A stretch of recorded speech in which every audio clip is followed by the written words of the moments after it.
What's up, guys? I'm LQ. This is the LQ Review, and I'm doing another one of my yearly countdowns. I've already done 1980, where I counted down the top 10 movies of 1980. Here I'm going to count down the top 10 movies of 1981. So I was 1 year old in 1981, so none of these movies I saw in their original run.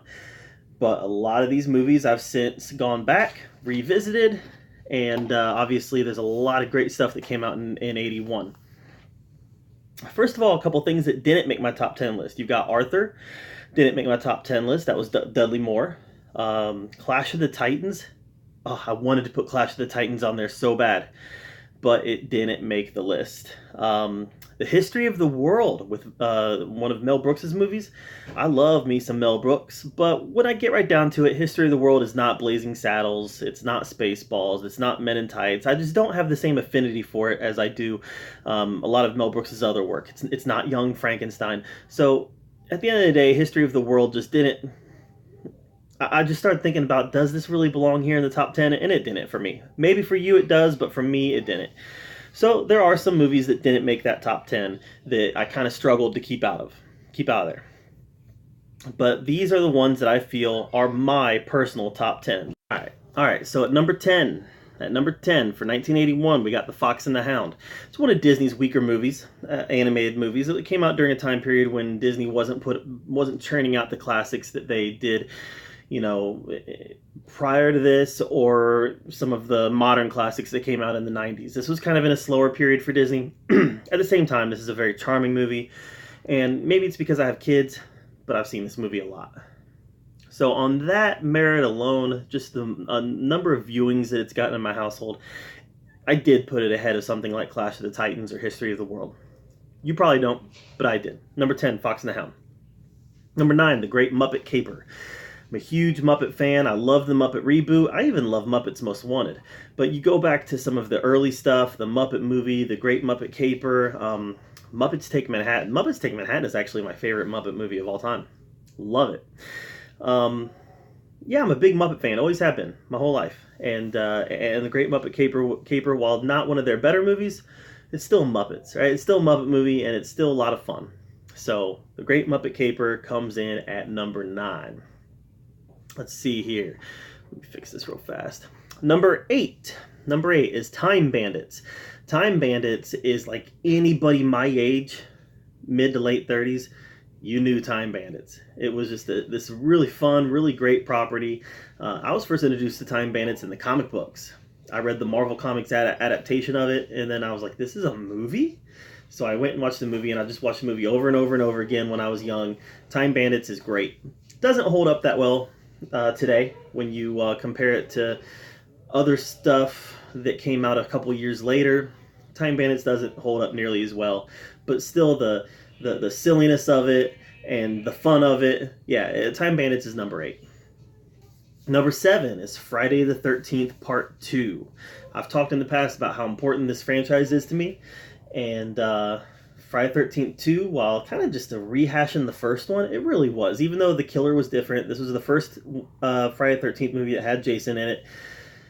So they advanced the story in that sense, but as far as the kills, it was a remake of the first one. It was all very POV, and yeah, it was the first one retold. Now, as far as differences, this one, in my opinion, did have a better final girl. I believe Amy Steele played the final girl, and she was great in it. I know her from, the movie that I know Amy Steele from, that I was first introduced to her, believe it or not, is Walk Like a Man. Walk Like a Man, the one with Howie Mandel. That was just, I like that movie. I don't know, I like that movie. But Amy Steele was in Friday the 13th 2. This is a good movie. This had Potato Sack Jason before, so this is predating The Mask. Yeah, Friday the 13th movies have always been important to me, and here in the early years, we'll see these fight for that top 10 spot. As we get later into the Friday the 13th franchise, we'll see that they won't even be fighting for that top 10 spot. But early on, yeah, those were some special movies, to me at least. So that's number 7. Number 6, another slasher movie, Halloween 2. Halloween 2 was also a direct continuation of the first Halloween, and while they've kind of erased it from existence with the new Blumhouse Halloween, Halloween 2 was a lot of fun. the hospital kills alone were worth the price of admission. Advancing Laurie Strode's story was you know, it kind of cemented the Halloween lore moving forward. Halloween 2 cemented Halloween lore moving forward. No matter what timeline you're looking at, whether you're looking at the Thorn storyline, or whether you're looking at the H2O storyline, or whether you're looking at not really the new storyline, the Danny McBride storyline, the Blumhouse storyline. Not really there, because this, like I said, erases it. But if you're looking at the H2O storyline or the Thorn storyline, definitely owes the direction that they took to Halloween 2. So Halloween 2, good movie, slightly better than Friday the 13th Part 2, and it's number 6.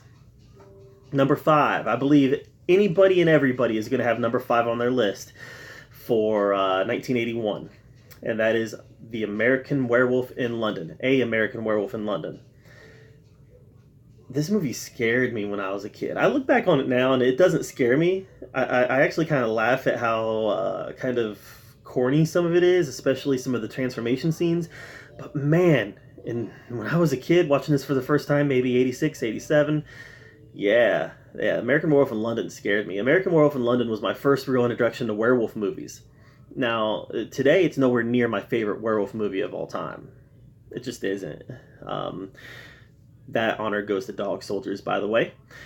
But American Werewolf in London just cemented itself in my nostalgia. And my love for it is purely nostalgic.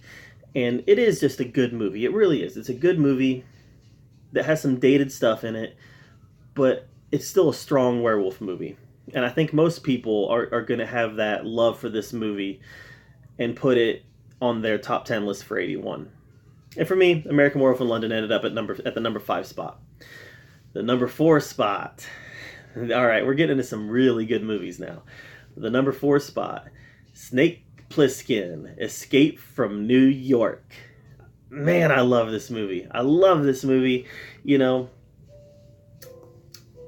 the Kurt Russell going into New York, which has been turned into a prison city, to rescue the president. This is just a fun John Carpenter movie, and it's just total silly action from beginning to end. You know, it's the whole Suicide Squad motif. He gets a bomb put in him that's going to blow up if he doesn't rescue the president in a certain amount of time. I kind of feel like the Suicide Squad came from, to some extent, was inspired by Escape from New York. Just good, fun movie. You know, later on we had Escape from LA that I watched in its original run in theaters. I think that came out in like 94. Don't watch Escape from LA. Watch Escape from New York. They're kind of the same plot, but Escape from New York is just so much of a stronger movie than Escape from LA was, and it's just so much fun to watch. And it was Kurt Russell at his best. Kurt Russell at his best. Escape from New York. That's number 4. Number 3, another movie that was an actor at the top of his game, and that's Stripes. Stripes. This was Bill Murray at the top of his game, maybe not quite yet at the height of his popularity. That probably came with Ghostbusters, but this was Bill Murray being great. Now, of course, this was comedy Bill Murray. You know, Bill Murray's still great today. Any role that Bill Murray's in, you know he's going to deliver. But he has since kind of transitioned over to more of a dramatic actor, and this was when he was at the top of his comedy game. And this led to Ghostbusters ultimately. But I just watched The Dead Don't Die recently. I'm going to have my review up for that pretty soon. And he was great in that. So Bill Murray's just great. But this was, I don't know, I just have a lot of nostalgic happiness when I see Bill Murray in this role. I still watch this movie today and I just smile ear to ear. The interplay between him and Harold Ramis is just, it's so much fun. They are so great on screen together, and they just make a great comedy duo. And I'm surprised they didn't share the screen more than they did, because outside of Stripes and the Ghostbusters movies, I don't recall them sharing the screen together. But they were so good together. And Stripes is just a fantastic comedy. I recommend it to anybody looking for a good, early 80s comedy that's going to make them laugh. Stripes is number 3. Number 2 is the Richard Donner classic Superman 2. Another movie that's really special to me. I watched Superman and Superman 2 over and over and over and over again when I was a kid. Superman 2 is one of those movies I can recite to you. I could recite to you. Now, when I was a kid, it was all very serious. It was all very tense and action packed. And now you look at it, and Superman 2 hasn't quite aged as good. Some of the special effects didn't age as good. The disco suits that General Zod and Ursa and Non wore didn't age as well. But the heart of the movie is still there. The heart of the movie it's Superman. It's Superman. And as much as I love Man of Steel, and I actually prefer Man of Steel to the Donner movies, I really do. But as much as I love Man of Steel lacked the heart of the Donner Superman movies, and that's what made the Donner Superman movies so special. Was the overwhelming amount of heart that they had. Superman was Superman. This was defining in some ways who Superman was. Superman 2 was so great. Ended up with the fight scene at Metropolis that was, for the time, that was an epic fight scene. And then the final battle at the Fortress of Solitude. Gene Hackman was great as Lex Luthor. Terrence Stamp as General Zod. This was a movie that fired on all cylinders and was just a lot of fun. Superman 2 is number 2. But number 1. The number 1 movie in 1981, I don't think anybody could possibly dispute this in any way whatsoever because it's such a great movie. Raiders of the Lost Ark is my number 1 movie of 1981. This movie is one of my foundation movies. I talk about that a lot, my foundation movies. The movies that made me a super fan of movies. Raiders of the Lost Ark is one of them.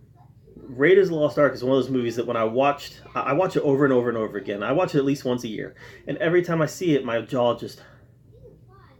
It's perfect storytelling. Raiders of the Lost Ark was George Lucas at his best, Steven Spielberg at his best, Harrison Ford at their best. I mean, you're talking about some of the best storytellers in the history of Hollywood. This was them at their best.